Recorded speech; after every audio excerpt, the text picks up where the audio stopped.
With the PFL finals concluding this past weekend to go along with the Bellator merge that happened last week, it's only right that we recap what was a very entertaining night of fights and a great birthday present.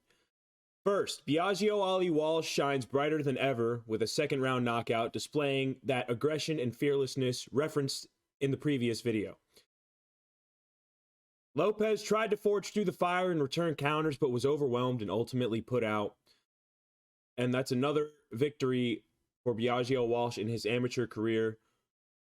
One can only assume it's an eventuality before he turns pro.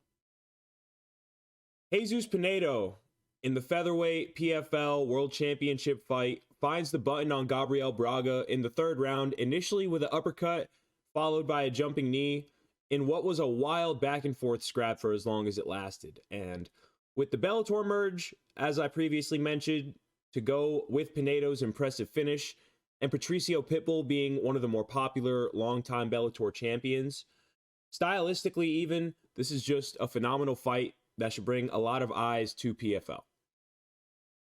Derek Brunson, in his PFL debut, raising his stock with a dominant decision win over Ray Cooper, followed by him proceeding to call out Jake Paul. And for those who may not know, Jake Paul has a more than likely lucrative contract with the PFL that makes him a partner along with a potential competitor. So there's a possibility of Jake Paul competing under the PFL banner in 2024. Next, Kayla Harrison shows grappling skill level differential in a decision win over Aspen Ladd, where Ladd refused to wilt, worked her way out of some tough positions, and kept the fight from being finished, obviously, but it was dictated on Kayla Harrison's terms. Impressive win. It's interesting to see what the PFL can do with Harrison from here, considering the fact that Pacheco is still the PFL champion. Impa Kasanganay, I mean, his story has been used by every single media outlet, and how can it not be? It's essentially a movie script, considering the fact that he's gone from being released by the UFC and being on the wrong side of that Joaquin Buckley knockout to dominating Josh Silveira for 5 rounds and securing $1 million check to go along with his world championship belt. And to make things even better, he immediately calls for a fight with the current Bellator light heavyweight champion Vadim Nemkov, along with calling out Francis Ngannou. Impa, much respect and congratulations. I would love to see you fight both Nemkov and Francis. Magomedkerimov becomes a 2-time PFL champion, submitting Sadibou C with a guillotine and proving why he was a betting favorite.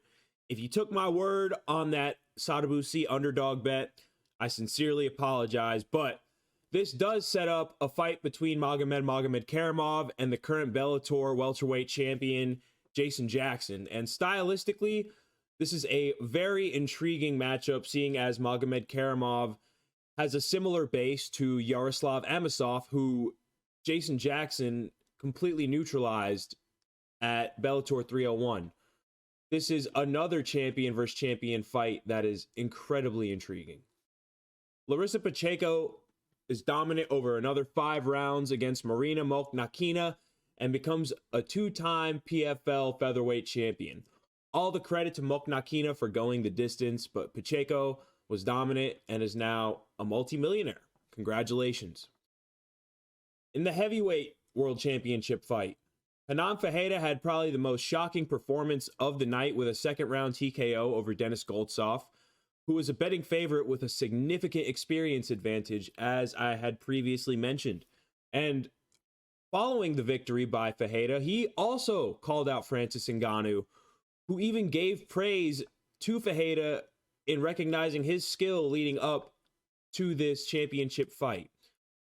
Francis Ngannou has so much attention on him, rightfully so, as he is under the PFL banner, along with Impa Kasanganay, who called Francis out. He has the Tyson Fury rematch potentially looming. So much intriguing stuff. But the main event, Olivier Aubin Mercier secures another $1 million and becomes a two-time PFL lightweight champion with a dominant decision win over Clay Collard. And Aubin Mercier has also announced his retirement since this victory.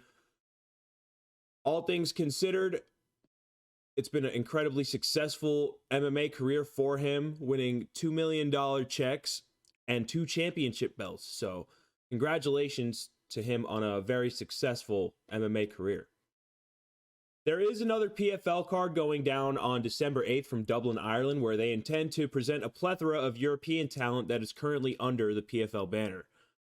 This was a more brief edition of Casual Roundhouse, but one that needed to be done. So with that, thanks for watching this edition of Fight Talk, and stay tuned for that UFC Austin upload.